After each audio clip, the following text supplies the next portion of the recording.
हरे कृष्णा, राधे राधे, नमस्कार प्रिय भक्तगणों। स्वागत है आप सभी का आपके अपने चैनल ज्ञान अर्थ में। आप सभी का दिन शुभ और मंगलमय हो। आज माघ मास का प्रथम दिन है। आज से आप रसपान करेंगे श्रीमद् भागवत गीता के अध्यायों का। आइए रसपान करते हैं श्रीमद् भागवत गीता के प्रथम अध्याय के महात्म्य का। आइए ध्यान लगाकर रसपान करते हैं माघ मास के प्रथम अध्याय का। शुरुआत करते हैं। गीता में भगवान श्री कृष्ण ने रणभूमि में अर्जुन को जो ज्ञान दिया था वह गीता में बताया गया है। गीता में कुल 18 अध्याय हैं और उन सभी का अपना अपना अलग अलग महत्व है। आइए रसपान करते हैं। श्री गीता उपनिषदों का सार है। महाभारत युद्ध के समय रणभूमि में भगवान श्री कृष्ण ने अर्जुन को जो ज्ञान दिया था वह गीता में बताया गया है। गीता में ऐसी बहुत सी बातें हैं जो मनुष्य के जीवन की कई कठिनाइयों को आसान बनाती है। इतना ही नहीं, गीता पढ़ने पर मनुष्य को बहुत सी जानकारियां भी मिलती हैं। साथ ही हर अध्याय के नियमित पाठ का अपना लाभ और महत्व है।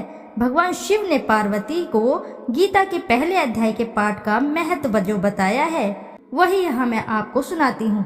एक समय पार्वती जी ने पूछा है, महादेव जी, किस ज्ञान के बल पर संसार के सब लोग आपको शिव कहकर पूजते हैं? मृगछाला ओढ़े और अपने सभी अंगों में शमशान की विभूति लगाए, गले में सर्प और नर मुंडों की माला पहने हुए हो, इनमें तो कोई भी पवित्र नहीं है, फिर आप किस ज्ञान से पवित्र माने जाते हैं? तब महादेव ने उत्तर दिया कि हे प्रिय, सुनो, मैं गीता ज्ञान को अपने हृदय में धारण करने से पवित्र माना जाता हूँ। इस ज्ञान से मुझे बाहर के कर्म नहीं व्यापते। तब पार्वती जी ने कहा कि हे भगवान, जिस गीता ज्ञान की आप ऐसी स्तुति करते हैं उसके श्रवण करने से कोई कृतार्थ भी हुआ है? महादेव ने उत्तर देते हुए कहा कि इस ज्ञान को सुनकर बहुत से जीव कृतार्थ हुए हैं और आगे भी होंगे। मैं तुम्हें एक पुरातन कथा कहता हूँ, तुम ध्यान से सुनो। एक समय पाताल लोक में शेषनाग की शैया पर श्री नारायण जी नैन मूंद कर आनंद में मग्न थे। उस वक्त भगवान के चरण दबाते हुए लक्ष्मी जी ने पूछा, हे प्रभु, निद्रा और आलस्य तो उन पुरुषों को व्यापता है जो जीव तामसी होते हैं, फिर आप तो तीनों गुणों से अतीत हो। आप तो वासुदेव हो, आप जो नेत्र मूंद रहे हो, इससे मुझको बड़ा आश्चर्य है। नारायण जी ने उत्तर देते हुए कहा, हे लक्ष्मी, मुझको निद्रा आलस्य नहीं व्यापता। एक शब्द रूप जो भगवत गीता है उसमें जो ज्ञान है उसके आकार रूप है।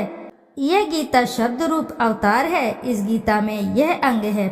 5 अध्याय मेरे मुख है, 10 अध्याय मेरी भुजा है, 16वां अध्याय मेरा हृदय और मन और मेरा उदर है, 17वां अध्याय मेरी जंघा है, 18वां अध्याय मेरे चरण है, गीता श्लोक ही मेरी नाड़ियां है और जो गीता के अक्षर है वो मेरा रोम है। ऐसा मेरा शब्द रूपी जो गीता ज्ञान है उसी के अर्थ मैं हृदय में विचारता हूँ और बहुत आनंद प्राप्त होता हूँ। लक्ष्मी जी बोली, हे श्री नारायण जी, जब श्री गीता जी का इतना ज्ञान है तो उसको सुनकर कोई जीव कृतार्थ भी हुआ है, सो मुझसे कहो।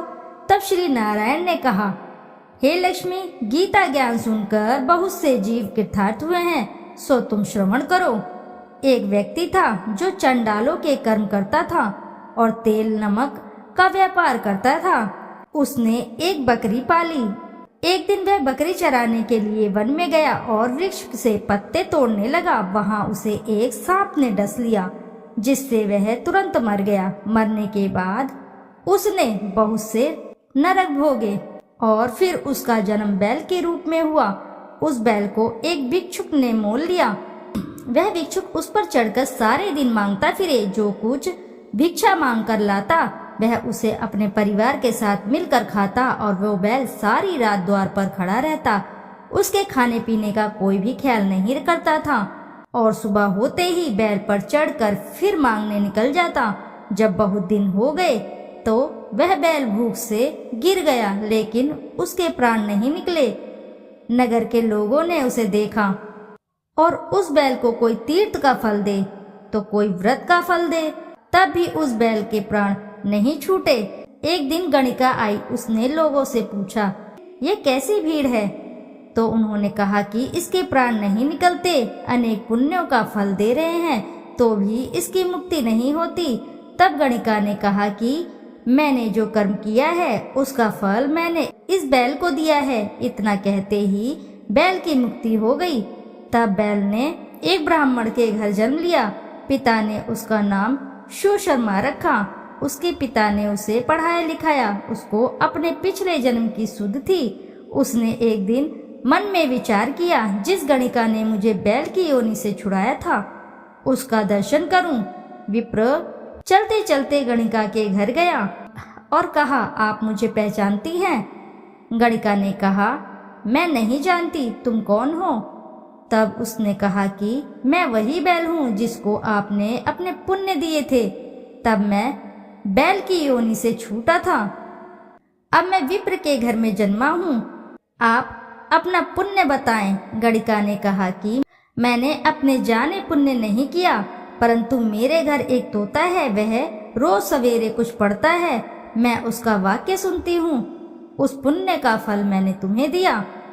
तब विप्र ने तोते से पूछा कि तू सवेरे क्या पढ़ता है? तोते ने कहा, मैं पिछले जन्म में विप्र का पुत्र था। मेरे पिता ने मुझे गीता के पहले अध्याय का पाठ सुनाया करते थे। एक दिन मैंने गुरु से कहा कि मुझको आपने क्या पढ़ाया है? तब गुरुजी ने मुझे शाप दिया कि तू तोता बन जा। इसके बाद से मैं तोता बन गया। एक दिन बहेलिया मुझे पकड़कर ले आया और एक विप्र ने मुझे मोल ले लिया। वह विप्र भी अपने पुत्र को गीता का पाठ सिखाता था। तब मैंने भी यह पाठ सीख लिया। उसी दिन विप्र के घर में चोर घुस गए। उन्हें धन तो प्राप्त नहीं हुआ, लेकिन वह मेरा पिंजरा उठा ले आए। उनकी यह गणिका मित्र थी। वह मुझे उसके पास ले आए। सो मैं नित्य प्रातः गीता जी के पहले अध्याय का पाठ करता हूँ, जिसे यह गणिका सुनती है, पर इस गणिका को समझ में नहीं आती। जो मैं पढ़ता हूँ वही इस गणिका ने तेरे निमित्त दिया था। वह श्री गीता जी के पहले अध्याय का फल था। तब विप्र ने कहा कि हे तोते, तू भी विप्र है, मेरे आशीर्वाद से तेरा कल्याण हो। सो लक्ष्मी जी विप्र के इतना कहते ही वह तोता भी मुक्ति को प्राप्त हो गया। तब गणिका ने बुरे कर्म छोड़ भले कर्म ग्रहण किए और नित्य स्नान करके श्री गीता जी के प्रथम अध्याय का पाठ करना शुरू कर दिया, जिससे उसकी भी मुक्ति हो गई। इति शुभम। प्रेम से बोलिए श्रीमद् भागवत गीता की जय। श्रोताओं, आज का अध्याय यहीं समापन हुआ। श्रोताओं, आपसे एक छोटी सी रिक्वेस्ट है, यदि आपको वीडियो अच्छी लगती है तो वीडियो जरूर लाइक करें और साथ ही चैनल को सब्सक्राइब करें और एक बार अपनी सच्ची श्रद्धा से कमेंट बॉक्स में जरूर लिख दें, जय श्री हरि, जय माँ लक्ष्मी। श्रोताओं, फिर मिलते हैं आपसे अगले अध्याय में। जब तक के लिए नमस्कार श्रोताओं।